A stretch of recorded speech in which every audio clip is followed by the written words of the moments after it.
Bonjour tout le monde, c'est Yannick, j'espère que vous allez bien. On se retrouve aujourd'hui pour ce 25e tour d'actu. Que le temps passe vite, c'est déjà le 25e numéro.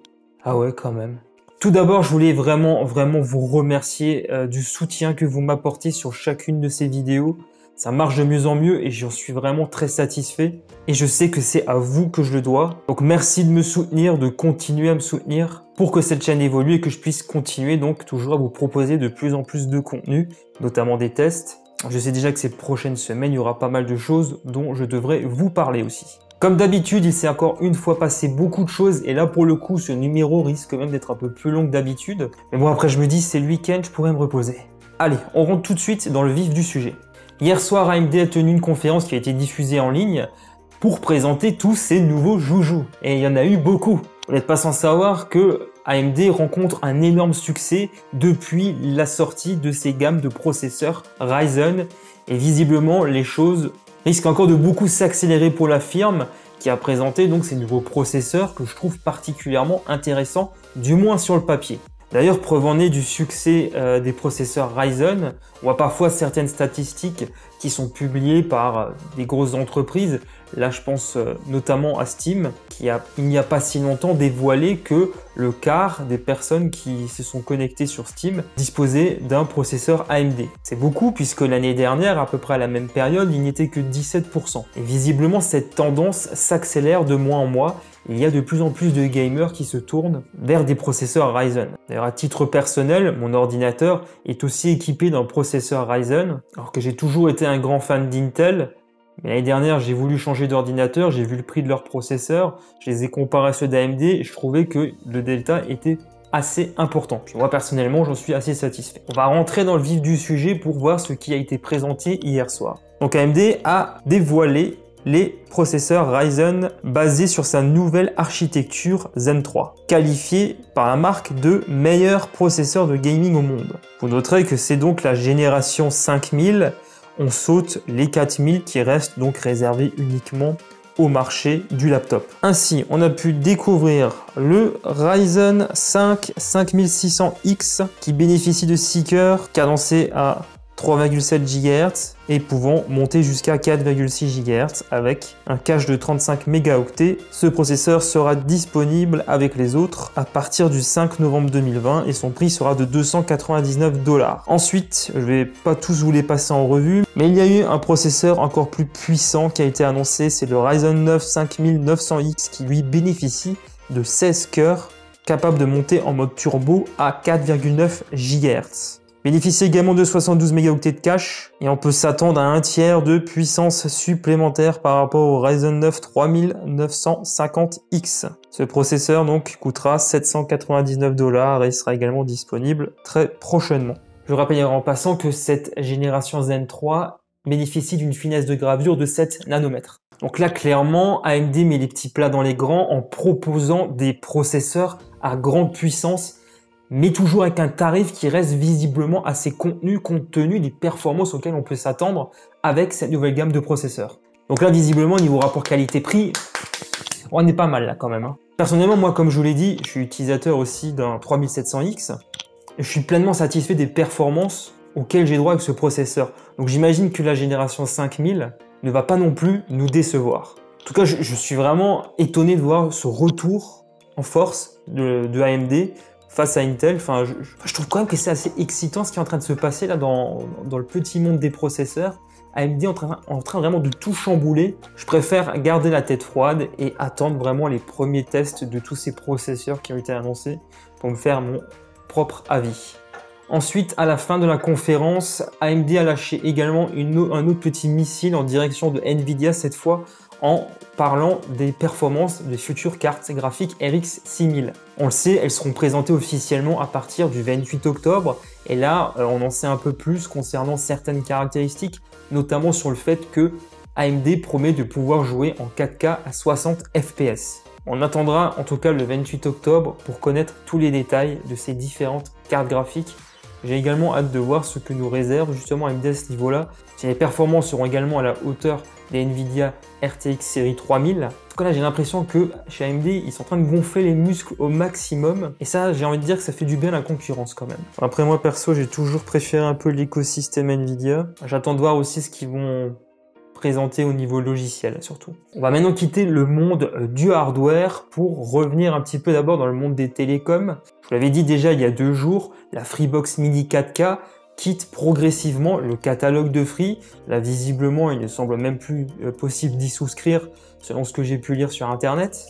Et il semblerait qu'elle ne soit pas le seul à faire les frais de la nouvelle simplification des offres, puisque la Freebox Revolution, elle aussi, va probablement très bientôt là quitter le catalogue de Free. C'est un peu une box iconique chez Free parce qu'elle est maintenant proposée depuis une dizaine d'années. Donc là, elle va probablement, dans pas trop longtemps, tirer elle également sa révérence. Et donc Free va se concentrer uniquement sur ses offres Delta et Pop. Toutefois, pour l'instant, la Freebox Revolution est toujours présente dans Prix Irrésistible quand on va en fait sur le site de Free. Mais il semble quand même qu'elle soit sur le déclin. On en saura probablement plus d'ici pas trop longtemps. Vous connaissez très certainement le constructeur chinois Vivo. Celui-ci vient d'obtenir un prix de la part de Red Hot pour le design d'un de ses smartphones. Et il faut dire que lorsque je l'ai vu, je me suis tout de suite demandé qu'est-ce que c'était que ce téléphone. Tout veut dire, moi celui-ci je le connaissais pas. Visiblement il a été présenté il y a quelques mois, si je dis pas de bêtises. Le Vivo IFEA. C'est un concept de smartphone, il ne sera pas commercialisé. Et moi ce qui m'a tout de suite frappé, c'est qu'il dispose d'un capteur photo amovible. C'est un truc un peu bizarre là. On voit une démo où voilà, une personne prend le capteur photo qui est en fait logé au-dessus du smartphone, visiblement avec une sorte de connecteur magnétique. Il le pose devant lui, avec son téléphone il prend des photos. Là, je trouve ça assez étonnant. D'ailleurs les smartphones ont beaucoup évolué à ce niveau-là. On a connu l'encoche, on a connu les caméras pop-up. En ce moment, ce qu'on rencontre le plus souvent, c'est les poinçons, donc les petits trous au niveau de l'écran pour nicher le capteur selfie. Et on devrait évoluer en toute logique vers des capteurs photo cachés sous l'écran, l'image des capteurs d'empreintes digitales. Et bien chez Vivo, ils ont plutôt pensé qu'on pouvait aussi avoir un truc amovible qui marcherait à distance, sans fil. Pourquoi pas, j'ai envie de te dire, pourquoi pas. Et en plus, ce système amovible peut également être contrôlé à la voix, ce qui rend encore le truc un peu plus pratique. Mais visiblement, ça va rester un concept. Vivo va dans une autre direction. Et on devrait d'ailleurs découvrir dans pas trop longtemps ces nouveaux smartphones haut de gamme. On reste encore chez BBK et on va reparler de OnePlus. Un leaker nous permet d'apprécier le design du OnePlus 8T à travers de nouveaux rendus. Pas de grande surprise côté design, on avait déjà eu des aperçus et je vous les avais également montrés dans de précédentes vidéos. Le OnePlus 8T bénéficiera d'un grand écran de 6,5 pouces AMOLED, poinçonné en haut à gauche pour nicher le capteur selfie. L'écran sera plat et non incurvé. Et à l'arrière, le module photo est, semble-t-il, relativement proéminent. Le design se rapproche d'ailleurs assez du OnePlus Nord à certains égards. Ici, sur les deux rendus, on peut apprécier deux coloris. L'un, le Lunar Silver, qui est donc le gris, et l'Aquamarine, qui est donc celui qui est un peu turquoise. Vous connaissez aussi déjà les autres caractéristiques techniques de ce smartphone, Snapdragon 865, 8 à 12 Go de RAM, 128 à 256 Go de stockage, et il sera également compatible avec une charge rapide de 65 watts. Il sera officiellement présenté le 14 octobre. Samsung vient d'annoncer son nouveau SoC Exynos 1080 qui bénéficie d'une finesse de gravure de 5 nanomètres. Le directeur de Samsung Semiconductor a révélé donc quelques informations en déclarant que le SoC avait réussi à marquer plus de 650 000 points sur AnTuTu, ce qui est bien entendu supérieur au Snapdragon 865 et 865+. Des rumeurs affirment que la future puce Exynos est censée être conçue spécifiquement et destinée au marché chinois. Et d'ailleurs, le Vivo X60 devrait être lancé avant la fin de l'année 2020 avec cette puce. Ce sera donc le premier SoC